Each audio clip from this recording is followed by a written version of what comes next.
Olá, paz do Senhor Jesus. Quero lhe desejar um feliz ano novo para você e para toda a sua família.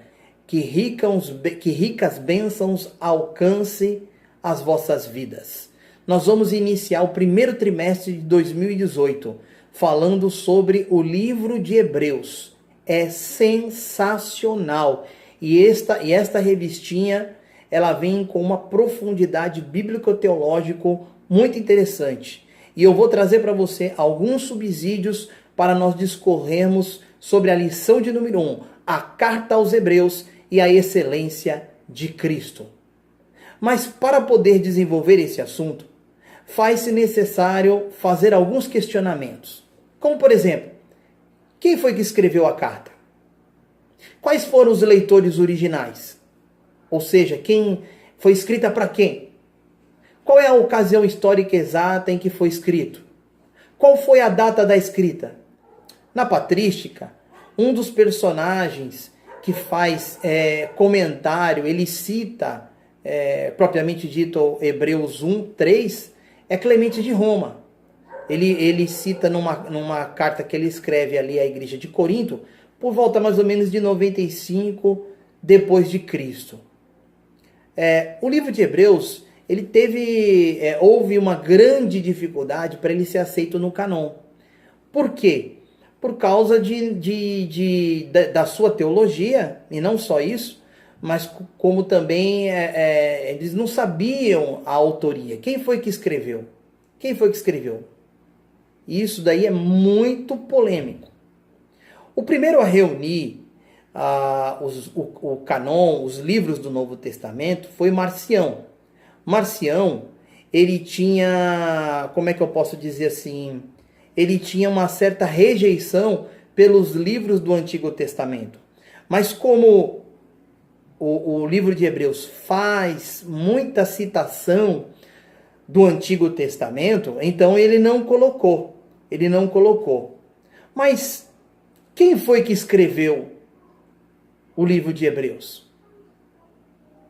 Clemente de Alexandria, ele dizia que o seu mestre, o presbítero Panteno, ele defendia que a autoria do livro era de Paulo. Paulo que havia escrito o livro de Hebreus. Mas o sucessor de Panteno, que é Orígenes, ele teve muitas dúvidas quanto à autoria paulina. E ele não duvidava da canonicidade, não duvidava. Mas ele ficava em dúvida se realmente era o apóstolo Paulo. E ele chegou a mencionar que poderia ser o autor Lucas ou até mesmo Clemente de Roma, né? Então aí está uma sugestão da parte de Orígenes que discorda com o Panteno completamente. Agora, Tertuliano, lá por volta do século II, ele considerava Barnabé como o autor. O autor, veja bem, por que Barnabé? Barnabé, ele viveu dentro de uma cultura helenística. Agora, uma cultura helenística vivida na ilha de Chipre.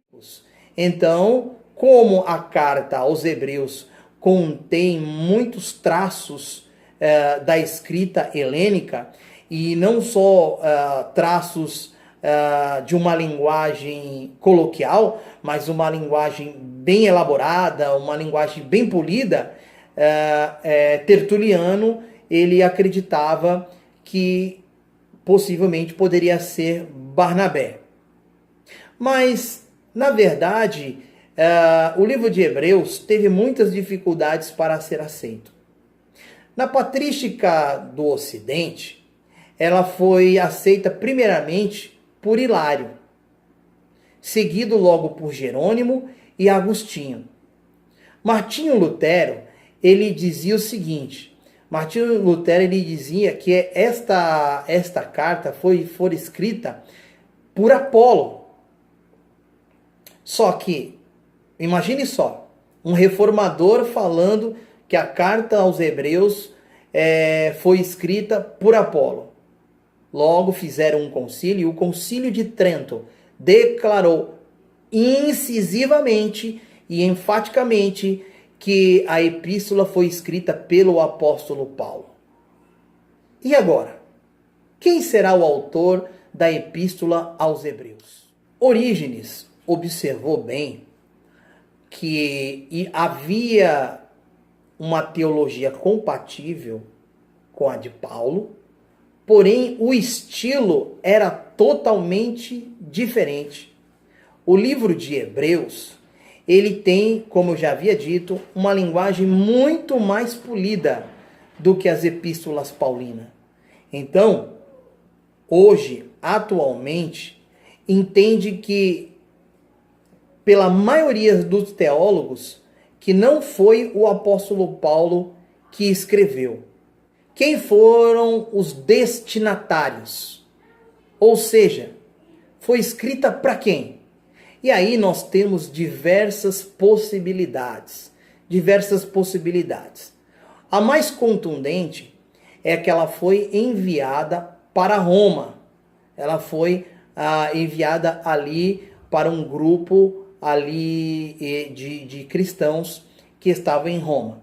Outros defendem que ela foi escrita para a igreja de Jerusalém, que é um pouco difícil, porque nós observamos muitos traços helenísticos no texto, no livro aos Hebreus. Então, não foi escrito para a igreja de Jerusalém. Outra possibilidade é um grupo próximo ali ao Mar Morto, né, que é conhecido como os cristãos ali de Qumran, que era um grupo fechado, um grupo bastante místico, e que ali alguns teólogos defendem que essa epístola for escrita para aquele pequeno grupo que vivia ali em Qumran. Mas qual foi a data da escrita? Qual é a data que nós podemos aí dizer? Preste bem atenção. Muitos teólogos defendem uma data tardia, ou seja, uma data que seja acima de 95, 100 anos DC. Mas na verdade, fica muito difícil defender essa data. Por quê? Porque Clemente de Roma, quando ele escreveu a carta para Corinto, foi por volta de 95. E ali ele fez menção do livro de Hebreus. A não ser que o livro de Hebreus tomou emprestado ali o pensamento, vamos dizer assim, o pensamento, a defesa, o desenvolvimento teológico de Clemente de Roma, que é uma questão fora de cogitação. Porque se colocarmos ali a obra de Clemente de Roma, que foi escrita para Corinto, junto aos Hebreus, observamos uma teologia bastante próxima uma da outra. Agora, o livro de Hebreus, sem dúvida nenhuma, é muito mais bíblico e muito mais coerente do que a obra de Clemente de Roma. Então, qual é a data da escrita do livro de Hebreus? O livro de Hebreus provavelmente foi escrito entre 60 e 70, DC, depois de Cristo. Colocar uma outra data fica muito difícil. Nós temos autores, ou melhor dizendo, nós temos teólogos que defendem essa data, que é a mais coerente, como, por exemplo, Montefiore, Manson, e entre outros, defende que foi por volta desta data. Nós observamos também que ele fala muito do contexto do templo, Ele fala muito das questões do Antigo Testamento. Então, subentende-se que ainda não havia acontecido a destruição do Templo de Jerusalém.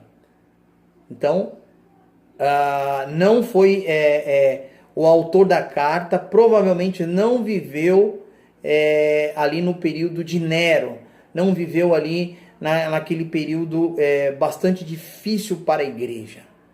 Mas vamos mais à frente. Qual é o propósito da carta? Será que nós conseguimos entender qual é o propósito da carta? Lá em Hebreus 13, 22 diz assim: Rogo-vos que suporteis a presente palavra de exortação, tanto mais quanto vos escrevi resumidamente. Então aqui há uma palavra aqui de súplica, né, para que possa suportar a palavra de exortação, né? E as advertências, encontramos inúmeras advertências no livro de Hebreus, principalmente ali no capítulo 6 e no capítulo de número 10, nós encontramos ali passagens que falam muito propriamente dito a respeito dessas advertências. Uma outra palavra nós encontramos em Hebreus 13, 13, que ali fala do arraial. Vamos sair do arraial, saiamos do arraial. Uma linguagem bastante característica de um contexto veterotestamentário. Então, essa carta foi escrita a quem? A judeus? Ou foi escrita para gentios? Volto a dizer, essa é a grande polêmica que nós temos para tentar responder. O judaísmo antigo, uma das possibilidades desta carta, qual era o contexto vivencial, como eu digo, né? É defendido que alguns judeus, ou principalmente sacerdotes, eles largaram o privilégio e agora eles passaram a ter uma vida simples, né? E essa vida simples desses convertidos trouxe muita decepção para eles, né? E aí eles encontraram muita dificuldade para se manter a lealdade para com o Novo Testamento, a Nova Aliança. Não é de se admirar realmente que houve judeus convertidos que explorassem a possibilidade de apegar-se às duas religiões. Por quê? As duas religiões. Uma era oficial, a outra ainda não. Então, eles viviam flertando ali essa possibilidade do propósito da carta, de estar ali falando ali para aqueles que tinham uma posição dentro do cenário do templo, do Antigo Testamento, e agora eles perdem essa glória ritualística, e agora passam a viver uma vida de simplicidade, uma vida de muita simplicidade. Preste bem atenção, tudo era melhor em comparação ao Antigo Testamento. Santuário melhor, sacerdócio melhor, sacrifício melhor. Na realidade, visa demonstrar que há uma razão teológica para a ausência do velho ritual, por mais glorioso que tenha parecido aos judeus. Bom,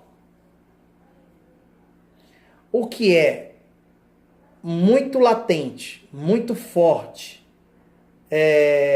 dentro da carta aos Hebreus é a questão do sacerdócio de Cristo. Ora, se era um grupo de judeus convertidos que estavam acostumados a viver dentro de um contexto onde tinha um sacerdote, e esse sacerdote vinha da tribo de Levi, e agora como entrelaçar um sacerdote que não é da tribo de Levi, que é da tribo de Judá?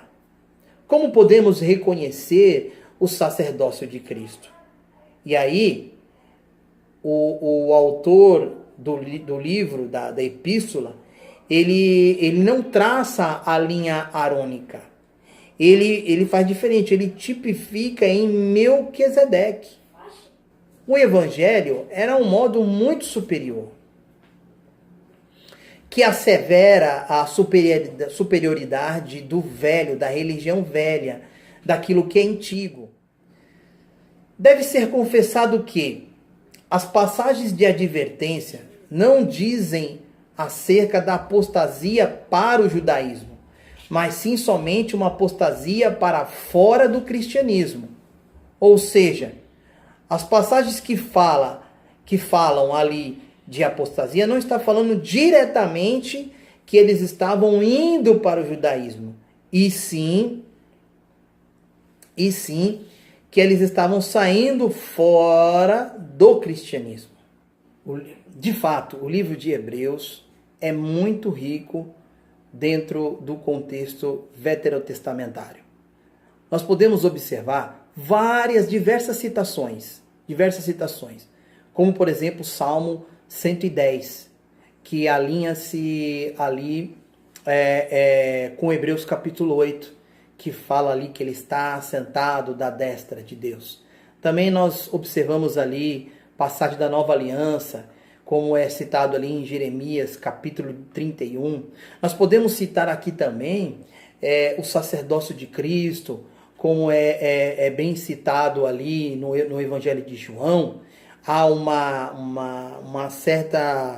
um certo relacionamento, vamos dizer assim, com essa questão, porque como o sacerdote ele era intercessor, Jesus ali ele faz a oração em João 17, intercedendo pelo povo. Assim também como 1 João capítulo 2, ele se coloca como propiciação, né? E ele é o nosso advogado. O advogado é aquele que intercede, é aquele que trabalha em prol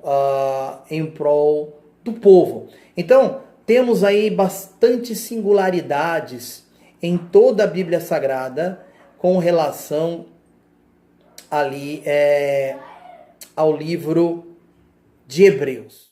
Bom, eu disse que a grande maioria dos teólogos, eles entende que não foi escrito pelo apóstolo Paulo. Mas eu quero trazer para você algumas singularidades. E essas singularidades que se alinham teologicamente, bíblica-teologicamente, isso demonstra o conhecimento do autor, que possivelmente poderia ter conhecido o apóstolo Paulo, ou até mesmo compartilhado do conhecimento e aprendido juntamente com ele.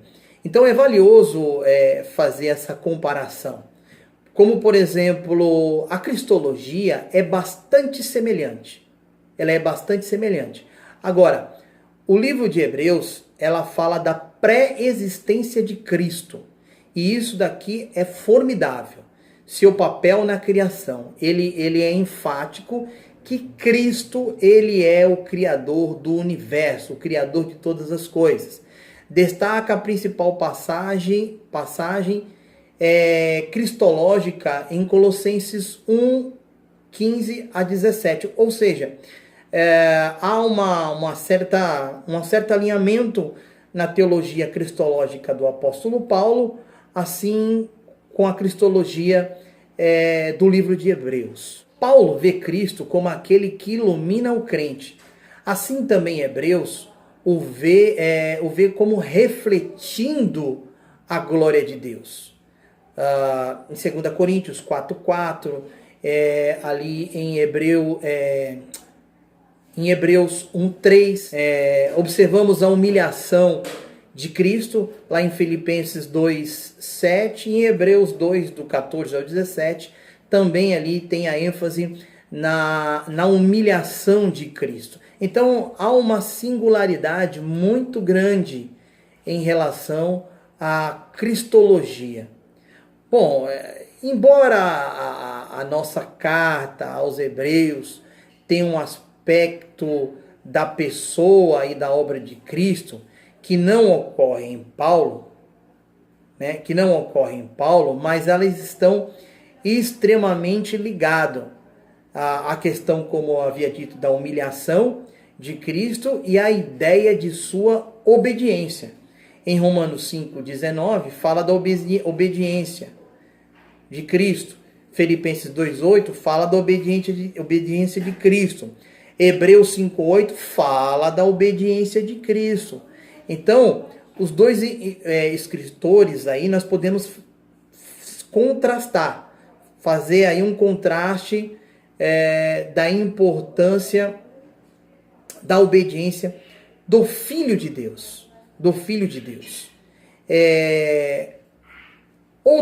Podemos falar sobre outros aspectos entre Paulo e Hebreus, ligar a nova aliança.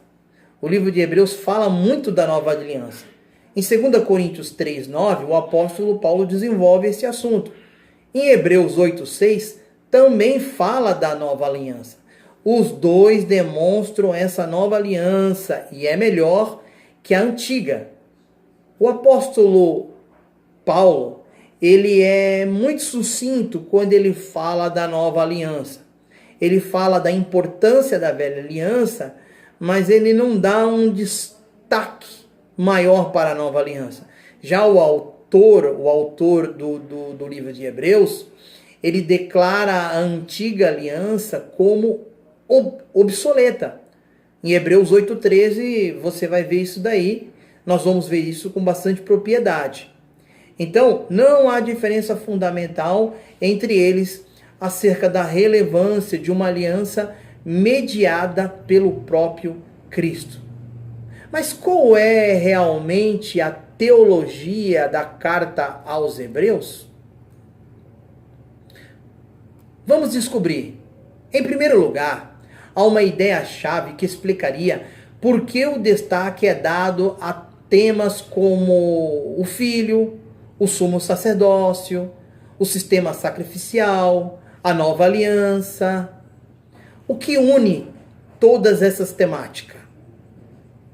Notamos imediatamente na introdução à epístola, capítulo 1, do 1 ao 3, que o escritor está insistindo na qualidade definitiva da revelação cristã.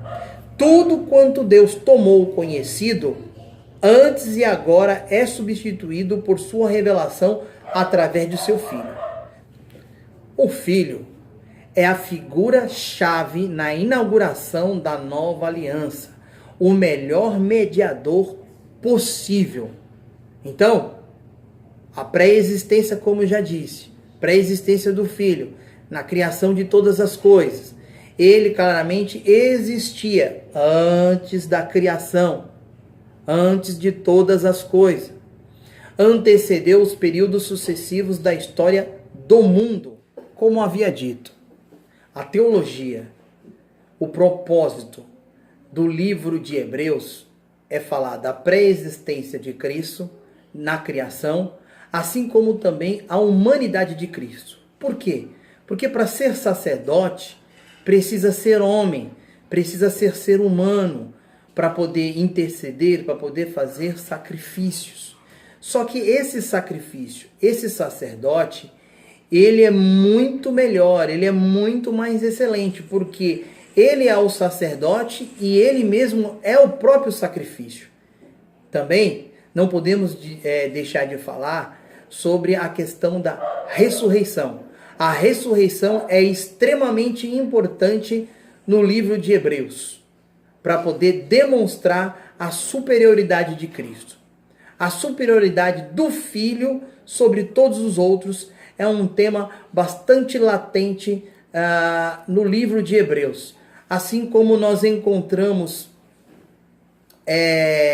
ali em Hebreus 3, do 1 ao 6, ele fala da superioridade do Filho a Moisés. Então, ele fala que ele é superior a Moisés, ele é superior aos profetas, ele é superior aos anjos, né? Agora, podemos também entender o Filho como sumo sacerdote. Ele é o sumo sacerdote e encontramos o clímax desse argumento é mencionado quase incidentalmente lá em Hebreus 12:17 e em Hebreus 3:1 também. A ordem de Melquisedeque forma uma classe totalmente separada, diferenciada, totalmente diferente. Ela baseia-se numa qualidade de vida totalmente incomum. O poder de uma vida indestrutível. Lá em Hebreus 7, 15 e 16, fala desse poder indestrutível, em primeiro lugar. Agora, em segundo lugar, nós notamos que a ordem de Melquisedeque é eterna. Então, olha só o diferencial da ordem de Melquisedeque. Seu sacerdócio é para sempre. O sacerdócio arônico, ele era um sacerdócio que precisava de sucessores. Portanto, não está sujeito às muitas limitações que afetavam os sacerdotes da ordem de Arão. Mas o escritor está convicto de que a Escritura tem a intenção de apoiar esta qualidade permanente. Terceiro lugar, a ordem de Melquisedeque é real. Não somente o relato de Gênesis chama Melquisedeque de rei de Salém, mas como também rei de paz. Melquisedeque, de modo muito mais eficaz do que Arão, fornece um tipo para o sacerdócio real de Cristo. E em quarto lugar, podemos notar que Melquisedeque, ele é imutável. Portanto, meus queridos, amados irmãos, eu quero deixar esse subsídio para a Escola Bíblica Dominical. Espero ter contribuído. Não vou prosseguir mais, porque o tempo é bem restrito, né? Senão fica também até muito cansativo. Mas espero ter ajudado você e que Deus abençoe e tenha uma boa aula neste primeiro domingo de EBD de 2018. Deus abençoe.